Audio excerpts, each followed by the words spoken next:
This past summer, my son and I, we went on a cross-country production trip to do a documentary film about my uncle.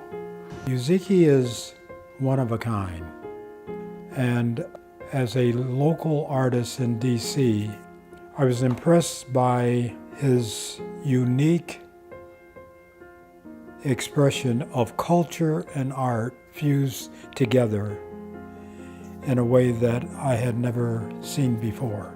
The revolutionary spirit of Uziki Nelson's work is that he went out to establish landmark work on his own. He got the permission to use the public land to put up art. And he was this artist, this brash artist, who really spoke out against injustices that were being heaped against black artists.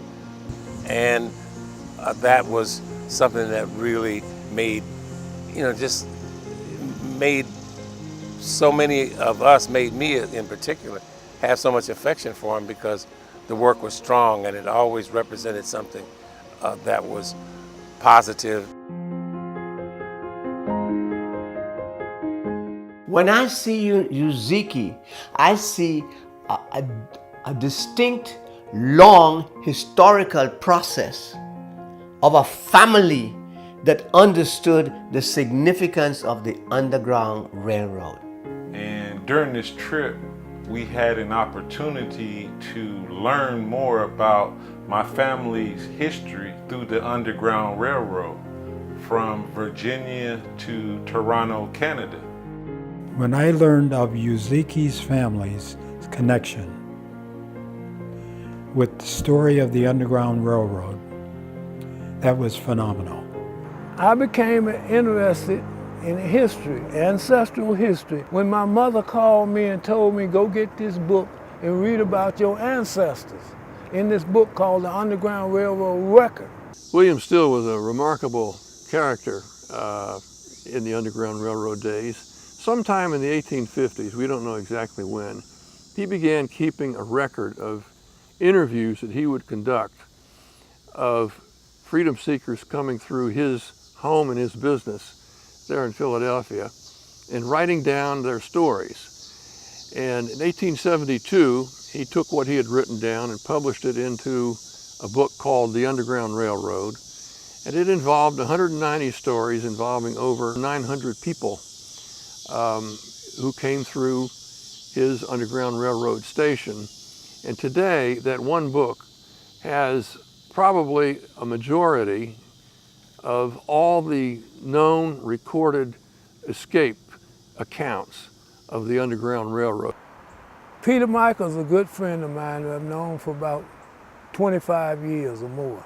He came and we got together and we communicated about slavery, and he was telling me about one place his relatives operated one of these safe houses for blacks that were running away from slavery right close to the Potomac River. Peter Michael's forefathers were white abolitionists that ran a safe house for blacks running away slavery from Virginia and Maryland going north on the Underground Railroad. And they helped my relatives escape slavery by doing this. Frank Wanzel was delivery man for this general store, and they delivered the mail and everything. He was a real light-skinned black guy that could pass for white. His father's name was Luther Sullivan. His mother was a slave woman. Her last name was Wanzer. So Wanzer had had enough, and the trigger to his escape was that he had gotten word that his, quote, owner, I hate that term, was in financial difficulty and was thinking of selling him south for what he could get on the market. And Wanzer wasn't interested in that. So he organized this escape and off he went. When you think of attempting to escape off of a plantation, the question becomes, do you take your family with you or not? Are they safer here or are they safer with me? Plantation life had to be horrendous. On Christmas Eve of 1855, Frank Wanzer and his party of 5 others escaped. He had this wagon from Middleburg that he had acquired, and he also had weapons. Unusual, like most slaves didn't have weapons. He had all these weapons, guns. He took the necessary steps to both get the armament that he felt that he would need to be able to stand off anybody who got in his way. Now he learned about how to escape because a lot of people escaped through Loudoun County. The Quakers helped him escape and told him where they could stop to get help on the way.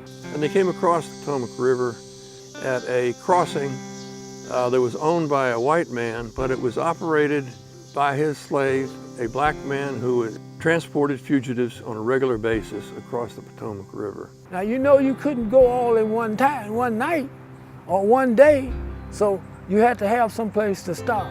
Here at Cooling Springs Farm, which is 3 miles north of the Potomac River, the oral tradition which came down in my family is that my great-great-grandparents and their children assisted freedom seekers on the way north. So that was a place for him to stop. And his relatives operated this safe house.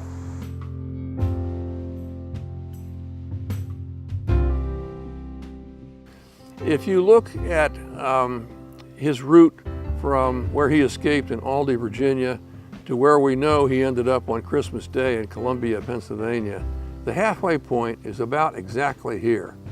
And if you aided a freedom seeker, you also were breaking the law, right from the beginning, right from the Constitution. You were violating the law of the United States and you could be prosecuted or worse.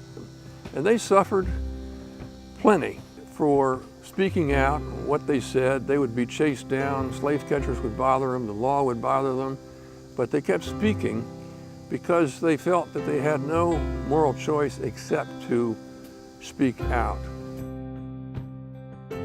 Eventually, in a little place called Hood's Mill, Maryland, is where they were stopped at. And the slave catchers tried to catch them and take them back. But they pulled out their guns, and the slave catchers didn't want no parts of the guns. And the slave wasn't going to be taken. And they were pushed to the point where certain decisions had to be made. And they were made. And not everybody made it. Wanzer had his fiancée, along with another couple, the Grigsby couple, and then 2 single young men who didn't make it all the way. One was killed and one was captured here in Maryland. Sad occasion. Wanzer, however, made it to Columbia, Pennsylvania, where they were aided by William Whipper, a famous Underground Railroad conductor and safe house operator. On New Year's Day, Whipper, in one of his rail cars, he owned 23, sent them on to Philadelphia, where they were aided by William Still, one of the most famous safe house operators and writers of Underground Railroad days. And Still, after a few days, sent them by an actual train, an actual railroad, to upstate New York. They went across Lake Erie into Canada, where they lived peacefully for the rest of their lives. I really enjoyed the Underground Railroad stories because there were thousands and thousands of stories that was in this guy's name, William Still's book, telling about the Underground Railroad so that people could go back and have reference to where their relatives escaped from. Uziki loves history, but Uziki loves family. There is no separation between the history and the family.